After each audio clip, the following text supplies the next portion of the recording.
기도 은혜로운 찬양 감사합니다. 5월 아카시아, 6월 장미라고 했는데요. 이행 시인의 이런 시가 제 마음에 와닿았습니다. 하늘은 고요하고 땅은 향기롭고 마음은 뜨겁다. 6월의 장미가 내게 말을 걸어옵니다.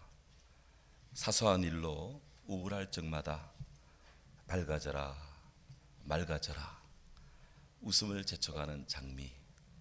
삶의 길에서 가장 가까운 이들이 사랑의 이름으로 무심코 찌르는 가시를 다시 가시로 찌르지 말아야 부드러운 꽃잎을 피워낼 수 있다고.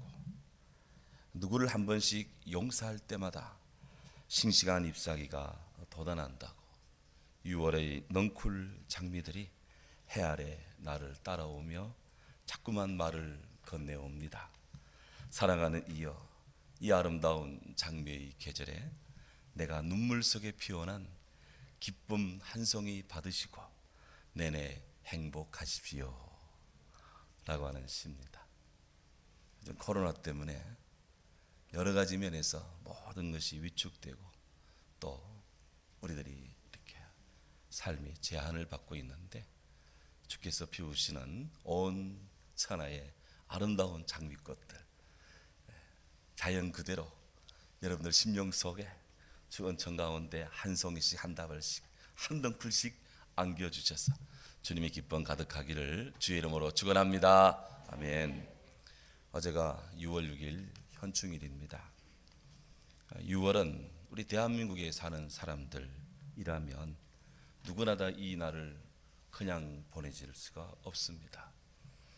대한민국 자유와 또 민주주의, 또 우리의 생명과 또 우리의 땅을 지키기 위해서 6월의 뜨거운 태양보다 더 뜨거운 희생과 헌신의 피를 흘리신 우리 애국의 용사들이 그렇게 흘린 나라 사랑의 정신을 다시 우리 이 시대의 그리스도인으로서 또 이 땅의 국민으로서 계승하고 고양하는 그런 날입니다. 기독교에는 국경이 없지만 기독교인에게는 조국이 있기에 우리가 나라를 위해서 기도하는 것을 또한 멈출 수도 없습니다. 그래서 우리 교회에서는 지금 7년째 6월 6일 현충일부터 6월 25일 6.25까지 이때를 나라를 위한 특별한 기도의 주간으로 설정을 하고 함께 기도하고자 그렇게 마음을 모읍니다. 지난 20세기를 되돌아보면 이 역사 속에서 6월 6일은 또한 특별한 의미가 있습니다. 독일 히틀러 나치의 그 전행과 만행을 저지하기 위해서 미국을 중심으로 하는 자유연합군이 노르망디 상륙작전을 펼친 날이 바로 6월 6일입니다. 이렇게 해서 나치 만행으로부터 인류를 지키고 또한 역사의 퇴행을 막고 자유민주주의를 유럽 땅에 또 전 세계에 뿌리게 되고 그렇게 해서 인류의 위대한 정신의 승리의 날, 바로 그 날이 바로 6월 6일이기도 합니다. 그래 1944년 6월 6일부터 유럽의 전역에서 히틀러 나치 그런 세력들 가혹한 압제로부터 유럽 사람들은 해방되기를 시작을 했습니다. 우리나라 부산에 가면 6.25의 남침을 저지하기 위해서 곳곳에 참전했던 유엔 16개국 그런 용사들을 기리는 유엔 묘지가 부산에 가면 있습니다. 그것처럼 노르망디 해안가에는 바로 노르망디 오마하 해변에 노르망디 미군 국립묘지가 거기에 있는데요. 아주 파란 잔디에 지금 사진이 나오네요. 파란 잔디에 녹색 융단을 깐 것 같은 그런 잔디 위에 하얀 십자가가 수천 개 줄을 착 맞추어서 거기에 서 있습니다. 누군가 그것을 살려봤더니 9,488개의 십자가가 저기에 서 있답니다. 이 십자가를 가만히 보면 거기에 누군가의 이름이 적혀 있습니다. 바로 노르망디 상륙작전 때 희생당한 그런 전사자들입니다. 그들은 누군가의 아들이고 누군가의 형제입니다. 또 누군가의 남편이거나 누군가의 아버지일 분들입니다. 그들이 자유를 위해서, 인류의 평화를 위해서 노르망디에 상륙하다가 독일의 총탄을 맞고 희생을 당한 것이죠.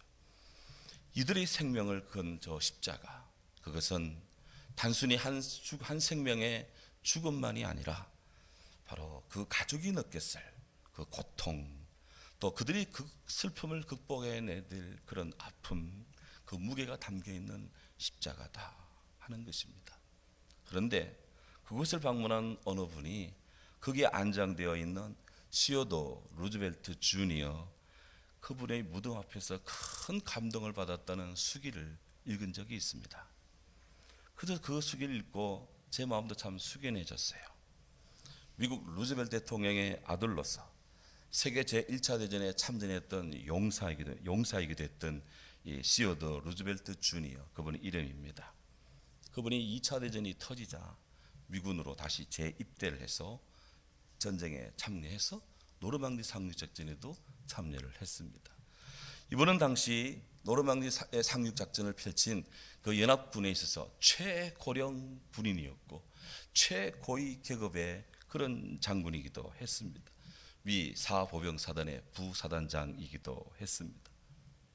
뿐만 아니라 루즈벨트 주니어의 세 아들도 그 전선에, 그리고 루즈벨트 시니어 대통령의 6명의 손자도 그 전선에 함께 참여했고 그들의 죽음이 다 거기에 같이 십자가 아래 묻혀 있습니다. 이들의 무덤은 오늘날까지도 그 묘지를 방문하는 많은 미국 사람들, 또 전 세계의 사람들, 그들에게 리더란 무엇인가, 자유를 지키는 것이 그저 말로만 되는 것이 아님을 침묵 속에서 웅변하고 있습니다. 여담이지만 미국 대통령들은 세 가지 패턴을 이렇게 가지고 있는데 매우 흥미로운 그런 일이 있습니다. 첫째로 압도적으로 군인 출신들이 많다. 예를 든다면 남북전쟁 당시 미 대륙군 총사령관이었던 워싱턴 장군, 그리고 남북전쟁 때 북군 총사령관이었던 그랜트 장군, 2차 대전 때 유럽연합군 총사령관이었던 아이젠하워 장군, 이런 등등이 다 대통령이 된 거예요. 남북전쟁부터 시작해서 맥킬리까지 약 25대 30년 동안 미국 대통령이 전부 북군 출신의 그런 군인 출신이었다 합니다. 또한 2차 대전 후 아이젠하워부터 시작해가지고 얼마 전에 돌아가신 부시 대통령, 아버지 부시 대통령까지 40년 동안 전원이 제2차 세계대전 참전 용사였다는 것입니다. 대단하죠? 두 번째 패턴은 흑수저 출신으로 자수성가한 사람들이 많다는 거예요. 링컨, 존슨, 닉슨, 레이건, 우리에게 익숙한 그런 분들 모두가 다 아주 어려운 가난한 환경을 뚫고 그렇게 극복하면 자수성가형의 그런 입시전적인 인물이 대부분입니다. 세 번째는 강력한 인생 스토리의 주인공이 많이 있다는 거예요. 예를 든다면 아주 명문가 출신인데 소아마비 장애를 극복하고 또 그렇게 해서 미국 경제를 다시 이렇게 세운 루즈벨트 대통령, 프랭클린 루즈벨트 대통령 등등, 이런 분들이 아주 좋은 예예요. 결국 이 미국 사람들은 나라를 지키기 위해서 그들의 목숨을 걸었거나 가난을 경험했기 때문에 민중들의 그 고단한 삶을 이해하거나 또 여러 사람들 참 어려운 그런 그 환난을 극복하면서 성공을 한 사람들, 그들의 삶에 감동을 주는 사람들에게 표를 던진다 하는 것입니다. 세계에 영향력을 미치는 자리에 선 사람들의 마음이 보통 마음 가지고는 안 된다는 것을 이런 일들이 우리에게 말해주고 있습니다. 오늘 다시 우리가 주목하는 그 인간의 마음에 대한 우리 예수님 말씀도 바로 동일한 맥락입니다. 사람에게서 마음은 결정적입니다. 신앙의 세계에서도 예외가 아닙니다. 예수님께서 산상보훈 8복 가운데 6번째 말씀, 마음이 청결한 자는 복이 있나니 저들이 하나님을 볼 것이요. 그랬습니다. 마음의 청결은 하나님을 보는 것과 연관이 되고 있습니다. 이 엄청난 일이지 않습니까? 오늘 우리는 산상수훈에 출발한 가난한 마음으로 출발한 심령의 가난으로 출발한 우리들의 예수님의 말씀이 영혼에 애통하는 자, 온유한 영혼을 가진 자, 의에 줄이고 목마른 자, 긍휼을 받는 마음을 거쳐서 지금 마음의 청결한 자에까지 이루고 있는 그 도상에 우리가 같이 서 있습니다. 이 마음이라는 것, 그리스어로 카르디아라고 하는데요. 이 카르디아라고 하는 것은 제가 지금 손을 가슴에 대고 있는데 우리 몸의 중심 부분인 이 가슴을 가리킬 때 카르디아, 마음이라는 단어를 씁니다. 그리고 무언가 사람들이 행하고 무엇인가를 느끼고 무엇인가를 표현하고 무엇인가를 해나가는 그런 지적, 감정적, 의지적인 그런 여러 가지 감정의 원천으로서 바로 마음이라는 카르디아라는 단어를 쓰고 있습니다. 현대 이태리 문학을 대표하는 조바니 파피니라는 작가가 있는데요. 이분은 세계 제1차 대전이 끝나고 나서 그가 1차 대전 엄청난 세계 비극을 겪으면서 유럽 사상계의 그 퇴폐성을 그가 목도했습니다. 그래서 그가 청년 시절 그렇게 욕을 하고 미워했던 하나님을 향해서 그 마음이 돌아섰습니다. 그 하나님께 회개하고 주께로 회심을 했습니다. 그런 다음 이 파파네라는 분이 그리스도전, 성 어거스틴 전이라는 참 귀한 그런 책들을 저술해서 참 복음으로 세계를 헌신했던 훌륭한 그런 작가입니다. 이 파피니가 이런 말을 했습니다. 오늘날 세계의 문제는 인간의 문제이며 인간의 문제는 마음의 문제이다. 맞습니다. 지금 곳곳에서 펼쳐지고 있는 세상의 모든 일들의 문제는 다름 아닌 인간의 문제입니다. 동식물의 문제가 아닙니다. 자연의 문제도 아닙니다.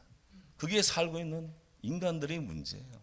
그 인간들의 문제는 알고 보면 다 그 마음속의 문제들 때문입니다. 예레미야 선지자께서 만물보다 거짓되고 심히 부패한 것은 사람의 마음이라고 했는데 저를 비롯한 모든 사람들, 인간들의 마음이 문제다. 이것입니다. 실로 제가 자주 느끼는 고뇌입니다만은 제가 사람으로서 사람됨을 알기가 정말 어렵다. 한 인간으로서 인간을 이해한다는 것이 정말 어렵다. 하늘은 봄, 여름, 가을, 겨울, 낮과 밤 이런 변화를 확연히 보이면서 지금 이때가 되었냐 이렇게 경탄에 맞지 않습니다만은 사람들은 그 얼굴을 꾸미고 그 얼굴을 가리고 그 마음의 감정을 드러냈다가 감추었다가 이런 기복의 골짜기를 깊이 파기 때문에 때로는 땅굴을 파고 때로는 다리를 놓고 그 마음을 다 알기가 어렵습니다. 외모는 아주 진실한 듯한데 마음은 교활한 사람이 있고 겉은 아름답던데 속은 못된 사람이 있고 겉은 원만한 듯한데 속은 아주 강직한 사람이 있고 겉은 아주 견실한 듯한데 속은 아주 나태한 그런 사람도 있고 겉은 너그러운 듯한데 속은 굉장히 조급한 사람이 있고 도무지 동잡을 수 없는 것이 안가박이 이렇게 다를 수 있느냐 이게 인간의 고민이에요. 근데 이런 고민은 오늘날 우리들만 하는 것이 아니었던 것 같아요. 그 옛날 중국의 공자도 이런 고민을 했었습니다. 무릇 사람의 마음은 험하기가 산천과 다름없고 사람 마음 알기는 하늘보다 알기가 어렵다 그랬습니다. 산천이 높낮이가 있고 험하고 때로는 그렇게 거친 것처럼 사람의 마음이 그렇게 거칠고 높낮이가 있고 순탄하지 못하고 하늘의 비밀을 오매 알지 못하듯 사람의 마음도 알지 못한다. 이것이 공자의 그런 탄식이었기도 했어요. 그래서 그분은요 누구든지 사람 마음을 파악하고자 한다면 아홉 가지 측면을 테스트해 볼 필요가 있다. 심리검사 9가지 방안을 제시한 적이 있어요. 첫째, 먼 곳에 심부름을 시켜서 그 충성을 보라. 두 번째, 가까이 두고서 공경함을 보라. 세 번째, 번거로운 일을 시켜서 그의 재능을 보라. 네 번째, 뜻밖의 질문을 던져서 그 지혜로움을 보라. 다섯 번째, 급한 약속을 해서 그 신용을 보고. 여섯 번째, 재물을 맡겨서 그 의짐을 보고. 술에 취하게 하여 그 절도를 보고. 위급한 일을 알리어 절개를 보고. 남녀를 섞어 있게 해서 그의 이성에 대한 자세를 보라. 이런 9가지를 종합적으로 딱 평가를 하면 그 사람의 됨됨이를 알 수 있다고 하는 그런 지혜의 가르침입니다. 우리 성경 또한 귀한 말씀으로 권고합니다. 잠언 4장 23절에 무릇 지킬 만한 것보다도 너의 마음을 지키라. 생명의 근원이 이에서 나느니라 그랬습니다. 우리의 마음과 생명이 연동되어 있어요. 너의 마음을 지키시오. 당신의 마음을 지키시오. 오늘 예수님께서는 마음을 청결하게 하는 자가 하나님을 본다고 말씀하고 있습니다. 청결이라는 것, 유대인들은 청결 민족이었습니다. 요즘 우리 코로나로 인해서 대한민국과 온 세계가 굉장히 청결 지수가 많이 올라가고 굉장히 향상이 되고 있는데요.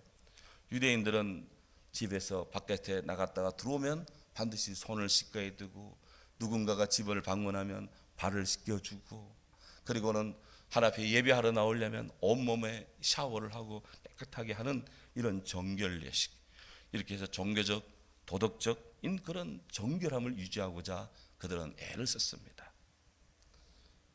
바로 정결이라는 것은, 청결은 이런 기본적인 유대인의 청결 예식을 가지고 있습니다. 더불어서 인간의 사고, 행동의 원천인 이 마음을 탐욕으로부터 해방시키고 주님께로 돌아서고 주님께로부터 서고자 세상을 향해 나가는 이런 마음의 갈림, 소위 두 마음, 이 두 마음의 갈등에서부터 해방시키고 청결하게 하는 그런 근본적인 내적인 정결까지 포함된 것입니다.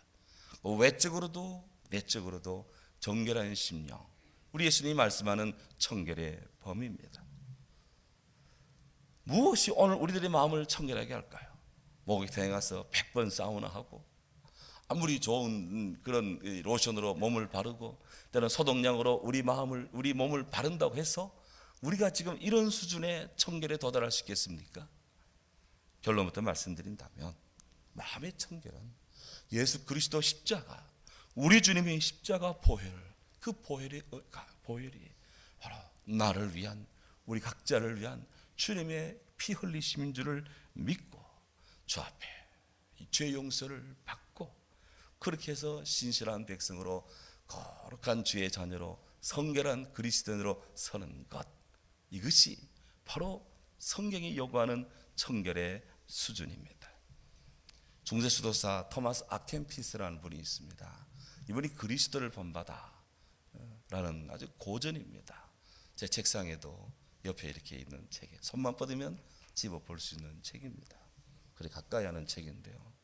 이 책에서 그분이 성도의 마음은 깨어 믿음에 굳게 서서 남자답게 강건하며 모든 일을 사랑으로 하는 그런 마음이 되어야 된다, 이렇게 권고를 하면서 이를 위해서 두 가지를 이야기합니다.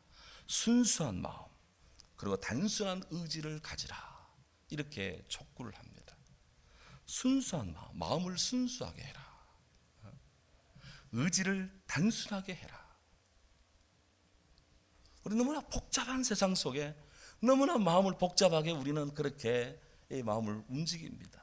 그런데 하나님께 가까이 가고 청결한 영혼으로 하나님 보고 싶은 사람들은 그 의지와 그 마음의 동기를 순수하게 해라. 단순하게 해라. 토마스 아킨피스에 따르면 사람이 하나님을 향해 갖는 단순함과 순수함은 두 날개로서 우리 인생을 땅으로부터 하늘나라로 올라가게 만드는 날개와 같다, 그랬습니다.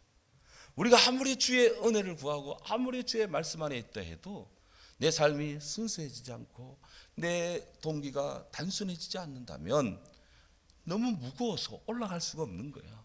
날개짓 아무리 해도 주께로 가까이 갈 수가 없다, 이게요. 그래서 우리의 의도는 단순하게, 우리의 감정은 순수하게. 단순함은 하나님으로 향해 나가게 하고, 순수함은 하나님을 이해하고 맛보게 합니다. 그래서 성경을 대하면 내가 죄인이고 주의 은혜가 아니고 내가 살 수 없다는 걸 알게 되니 하나님 앞에서 복잡하게 작전 쓸 일이 없고 하나님 앞에서 전략 전술을 구사할 일도 없고 오직 주의 뜻을 구하게 되는 거예요. 믿음이 깊어지는 사람일수록 굉장히 순수하고 굉장히 단순하다.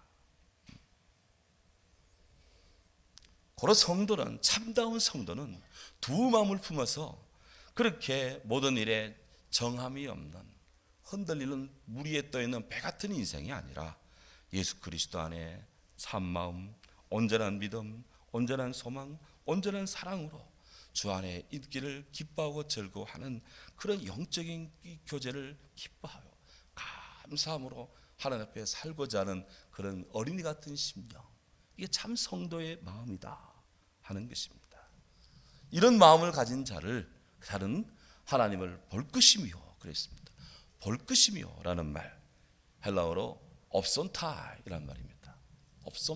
옵손타이란 말은 경험을 통해서 본다, 실제적으로 본다 라는 뜻인데요, 그 시제가 미래형입니다. 미래형. 구약 성경에서 인간이 하나님을 본다는 것은 죽음을 의미했습니다. 그래서 사람들은 하나님께 가까이 가는 걸 두려워했어요. 죄악된 인간이 하나님을, 거룩하신 하나님을 볼 수 없기 때문입니다. 그런데 예수님께서는 마음이 청결한 자가 하나님을 본다고 말씀합니다. 이게 충돌되는 거 아니에요? 아닙니다. 인간의 의로는 하나님께로 나아갈 수가 없습니다. 하지만 예수님 십자가의 사랑의 은혜, 주위로부터 부어주시는 성령의 은총으로 믿음 안에 있는 우리를 의롭다 인정하시는 주님의 은혜에 의해서 우리는 주님 앞에 나갈 수 있고 주님 앞에 서게 되는 것입니다. 할렐루야. 그리고 성경은 말합니다. 모든 사람이 죄를 범하였음에 하나님 영광에 이르지 못하였더니 그리스도 예수 안에 있는 성령으로 말미암아 하나님의 은혜로 값없이 의롭다 하심을 얻은 자 되었느니라. 우리 인간의 힘이 아니라 주의 은혜로, 우리가 무슨 돈을 내고 속전을 내어서 구원받은 것이 아니라 주님의 은총으로 거둬주시는 십자가의 사랑으로 우리가 죄 용서받고 하나님 앞에 온전히 서서 주의 나라에 들어간다는 거예요. 지금은 우리가 죄인이고 땅의 육신의 몸의 존재라 우리는 우리의 눈으로 직접 하는 날을 볼 수 없지만 우리가 주님 앞에 서는 날, 주의 구원의 그날에 바로 지복직관으로 하나님의 은혜를, 하나님을 보게 되는 그런 엄청난 은혜를 누리게 된다고 성경은 약속합니다. 성경에 말씀합니다. 모든 사람과 더불어 화평함과 거룩함을 따라 이것이 없이는 아무도 주를 보지 못하리라. 주를 향하여 이 소망을 가진 자마다 그의 깨끗하신 것 같이 자기를 깨끗하게 하느니라. 거룩하고 성결한 백성, 나부터 성결, 우리부터 평화하라고 성경이 말씀하고 있습니다. 주님이 제일 사랑하셨던 제자 사도 요한께서 하나님의 큰 성령의 은혜를 힘입어 밤모섬에 유배된 상태였지만 주님의 보여주시는 계시의 말씀을 기록을 했습니다. 사도 요한의 기록 가운데 하나님 나라 천국 예루살렘 성에 대한 기록이 있습니다. 그것에 어떤 사람들이 들어갈까요? 누가 예루살렘 성에 입성할 수 있겠습니까? 성에 이렇게 말합니다. 그 성은 해와 달과 별이 빛이 비침이 필요 없습니다. 이런 하나님의 영광이 비치시기 때문입니다. 어린 양이 그 등불이기 때문입니다. 만국이 그 빛 가운데로 다니고 땅의 왕들이 자기 영광을 가지고 그리로 들어갈 것입니다. 낮에는 성문들이 도무지 닫히지 않을 것입니다. 거기에는 밤이 없기 때문입니다. 사람들이 만국의 영광과 존귀를 가지고 그리로 들어가겠고 무엇이든지 속한 것, 가증한 일, 거짓말하는 사람은 결코 그리로 들어가지 못합니다. 어린 양의 생명책에 기록된 자들, 그들이 그곳에 들어가리라. 아멘. 예수 그리스도 우리 주님이 보혈 피로 인침받고 씻음받고 구원받고 사랑의 터치를 받고 주의 품 안에 있는 주의 자녀된 자가 바로 이 엄청난 하나님의 나라, 그 나라의 주역으로 주님 앞에 서게 되는 것입니다. 이제 주께서 우리들에게 마음의 청결을 요구하십니다. 우리 모두 예수님 안에서 우리들의 마음을 청결하게 깨끗하게 합시다. 주께서 말씀하신 믿음과 소망과 사랑으로 우리 심령을 깨끗하게 합시다. 단장합시다. 베드로후서 2장, 베드로전 3장 3절 4절에서 사도 베드로께서 우리들에게 권고합니다. 여러분들의 단장은 머리를 꾸미고 금을 차고 아름다운 옷을 입는 외모로 하지 말고 오직 마음의 숨은 사랑을 온유함과 안정한 심령의 썩지 아니할 것으로 하세요. 이것이 하나님 앞에 값진 것입니다. 주님 앞에 우리가 이 단장하는 것은 아름다운 패션, 아름다운 액세서리가 아니라 우리들의 마음이 온유하고 안전한 심령, 썩지 않는, 죄 가운데 있지 않는 거룩한 심령으로 정문 같은 믿음으로 새로워지세요. 이것으로 여러분과 우리의 영혼을 단정히 하라. 그렇게 베드로께서 촉구합니다. 어느 아프리카 아메리칸이 있었습니다. 흑인이란 말이에요. 흑인. 이 아프리카 아메리칸 한 여성이 거울 앞에서 화장을 하는데 그녀의 얼굴이 너무도 까매서 이거를 아무리 화장을 하고 아무리 어떻게 해도 희귀할 수 없음에 절망을 합니다. 그러다 그녀는 마음이 청결한 자는 복이 있나니 하나님을 볼 것이요 라는 예수님 말씀을 하게 되었습니다. 그녀는 결심했습니다. 내 얼굴은 비록 검으나 내 마음은 희귀하겠노라. 그녀 이름이 오프라 게일 윈프라입니다. 오프라 윈프라. 그녀는 사생아로 태어났습니다. 하지만 예수님 안에서 그녀의 마음을 새롭게 했습니다. 무지무지하게 책을 읽었습니다. 운동도 많이 했습니다. 그리고 기도했습니다. 그녀는 지금 전 세계에 영향력을 미치는 그런 방송인 5손가락 안에 드는 그런 영향력이 있는 그런 여성입니다. 아무도 그녀의 피부에 대해서 시비를 걸지 않습니다. 그리스도 안에서의 영혼의 청결한 사람의 모습이에요. 우리 모두 그리스도 예수님 안에서 마음을 새롭게 합시다.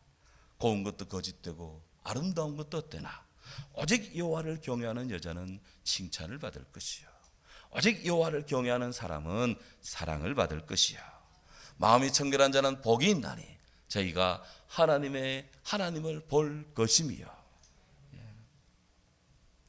대한민국은 역사의 십자가를 진 나라입니다.